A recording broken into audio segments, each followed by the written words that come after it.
Ya, jadi Merdeka ini itu lahir 2024 sekitar bulan eh, September. Jadi Merdeka ini didirikan oleh kawan-kawan dari berbagai latar belakang gitu kan, yang sebetulnya keresahannya sama. Keresahannya adalah bahwa di tengah banjir informasi terutama di media sosial, eh, kita melihat bahwa arah informasi atau pengetahuan itu masih masih satu arah kan gitu kan. Suara-suara yang mencoba memberikan perspektif yang berbeda, yang kritis dan lain-lain ini masih sangat kecil. Jadi apa yang viral, apa yang booming itu kita lihat masih dikuasai oleh misalnya satu narasi yang dominan. Nah, kita melihat bahwa ada kebutuhan sebuah media baru atau platform baru yang mencoba menawarkan perspektif yang lebih kritis misalnya kan, lebih kritis, lebih segar. Dan karena kita juga yang terlibat di Merdeka ini banyak anak muda, kita pengen perspektifnya itu lebih muda karena Indonesia ini hari ini secara populasi kan juga lebih didominasi oleh anak-anak muda. Dan uh, kita juga menghadirkan tulisan-tulisan yang lebih lebih populer, jadi lebih ringan dan renyah sebetulnya. Di Merdeka ini kita membahas isu yang cukup luas sebetulnya, dari politik, ekonomi, situasi internasional gitu, terus sejarah. Kita juga mengangkat tokoh, kita juga bicara soal ekologi, bicara soal perempuan. Kita juga memberikan ulasan tentang olahraga.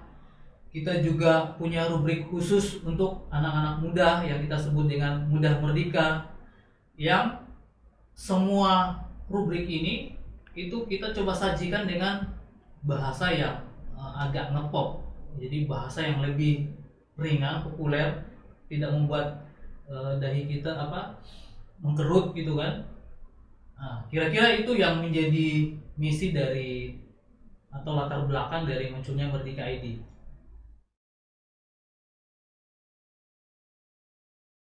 Karena kita menganggap ini kan dalam waktu yang panjang selalu ada narasi yang dominan, dan narasi yang dominan itu selalu dalam perspektif misalnya sangat dipengaruhi oleh pengetahuan-pengetahuan dominan, entah itu negara ya kan, atau misalnya arus pengetahuan yang lain. Nah, sebetulnya kita tidak hanya memunculkan perspektif yang kiri, tapi lebih tepatnya kita juga memunculkan perspektif yang alternatif sebetulnya, menyediakan sudut pandang yang berbeda dari arus yang dominan. Misalnya olahraga. Olahraga, orang sering menganggap bahwa olahraga itu adalah sesuatu yang netral. Dia harus dipisahkan dari politik gitu kan, bahwa olahraga ya untuk olahraga. Tapi kita mau menghadirkan fakta yang tidak bisa dihindari, bahwa politik itu selalu atau sering berkelindan dengan uh, olahraga kan gitu kan. Bahkan kalau kita baca lagi soal politik ini, ternyata bahkan dalam sejarah PSSI ada ideologi di situ gitu kan, ada kepentingan politik di situ yang ikut serta gitu kan. Bahkan olahraga sering menjadi alat perjuangan.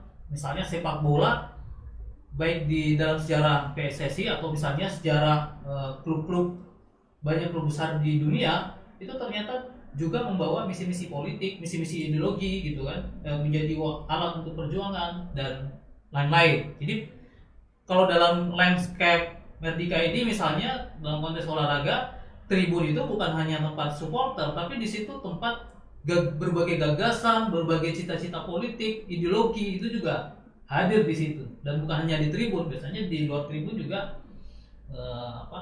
kelompok-kelompok supporter atau sejarah dari klub itu juga berkaitan atau berkelindan dengan gerakan-gerakan politik di luar, misalnya gerakan anti fasisme ya kan, gerakan anti rasisme, gerakan anti kolonial, atau gerakan kelas pekerja dan lain-lain, termasuk juga di isu-isu yang lain gitu kan, misalnya internasional. Internasional kan bukan hanya, kalau bagi kami tugas media itu bukan hanya menyampaikan berita gitu kan, bukan hanya membawa berita kata Wiji Tukur, tapi tugas media itu bagi kami juga membawa kebenaran, tapi juga dia punya keberpihakan terhadap kepentingan publik, ya kan, kepentingan warga.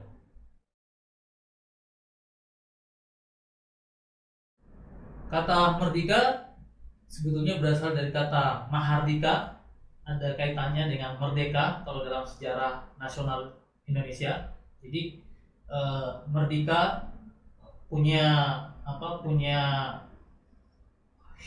kita mencoba memunculkan sebuah visi bahwa ini adalah media yang merdeka. Dia mencoba memunculkan pikiran yang merdeka dan menjadi ruang bagi orang-orang yang punya pikiran merdeka, punya pikiran yang kritis.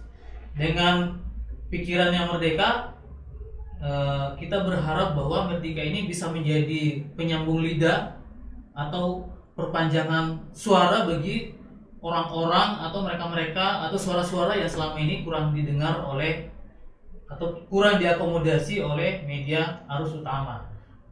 Perjuangan agraria, ya kan, aspirasi buruh, ya kan, kelompok marginal, miskin kota, perempuan, atau misalnya isu lingkungan gitu kan, atau orang-orang yang selama ini tersisih dalam sejarah, mereka menjadi korban pelanggaran HAM misalnya kan. Nah, itu mereka-mereka itu orang-orang yang tidak beruntung atau orang-orang yang ditinggalkan atau orang-orang yang ditindas, diabaikan atau yang termarginalkan, kita coba bukakan ruangnya di Merdeka AI.